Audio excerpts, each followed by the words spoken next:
of the victims at Sharpeville during the Sharpeville massacre. There you see the president. Let's listen in.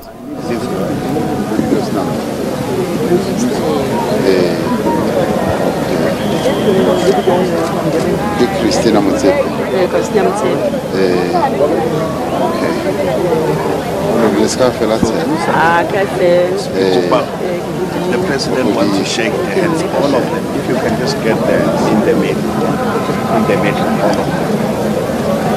He is.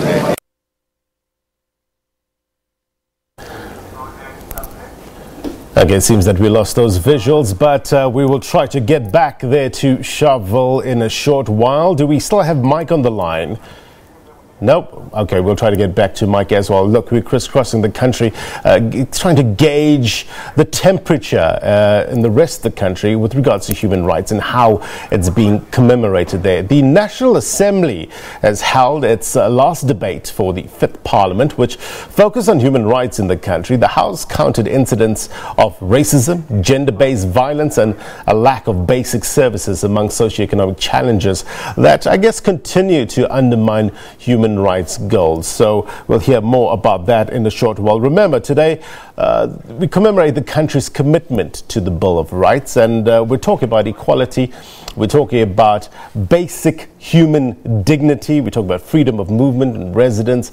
Also, we talk about language and culture. That's a strong theme of this year's commemoration of Human Rights Day. Let's try to get back now to Limpopo, where our reporter Mike Maringa is there, focusing on indigenous languages, as we've been reporting on. Mike, tell us what's happening.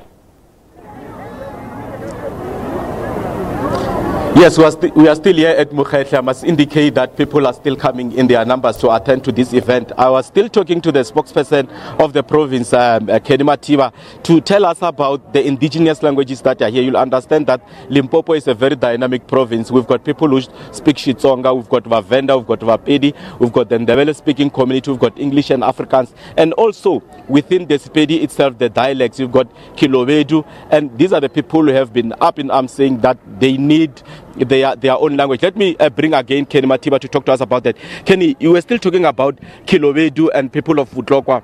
Are their genuine? Are their demands genuine? Are you going to give them what they want?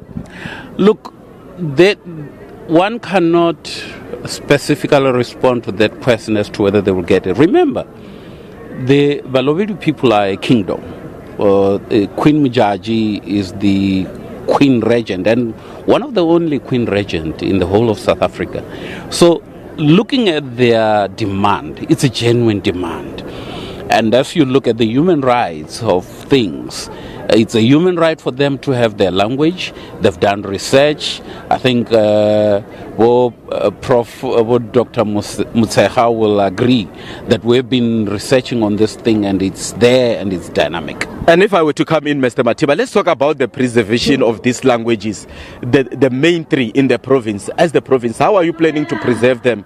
Because we see they are slowly dying in our schools. Our learners are not so keen to learn in their own languages. How do we preserve them?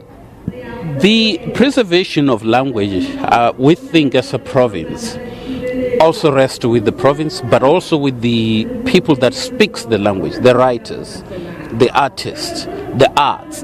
We're very proud now that an artist like King Munada sings in the language he understands better, Kilobedu. And there are others who are starting to sing and rap in Xitsonga, in Chivenda. Those are the preservers of the language as the youth. Yes, languages are dying slowly.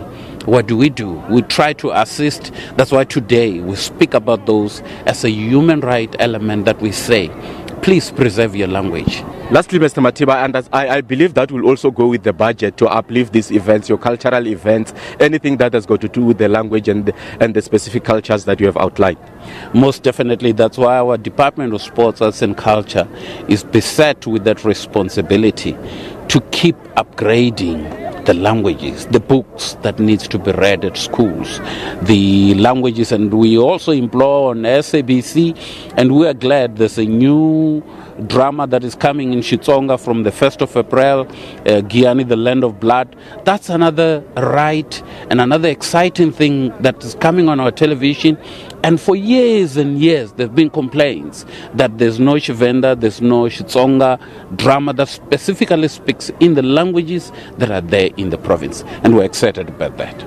That was Kenny Matiwa, the provincial spokesperson, indicating that very soon, in a week or two's time, we'll be having a new Xitsonga drama, The Land of Blood, that will be coming from Guyana. But I must indicate that it will be unfair for me to leave here without talking to the people who speak the language here, the indigenous language. Today we are talking about indigenous languages. That's me, I'm a Xitsonga speaker, Kenny Matiwa speaks Venda, and here it's a Sepedi dominant area. I can promise that when we do the next crossing, I'll definitely get people who are seated at the marquee to talk about indigenous languages in their very own languages. But for now, it's back to you. Yeah, no doubt. Mike, we'll come back to you shortly. Thank you very much indeed for your reporting. Great reporting there. Stand by. We'll go back to Limpopo there. Mike Moringa live for us. Okay, let me take you back.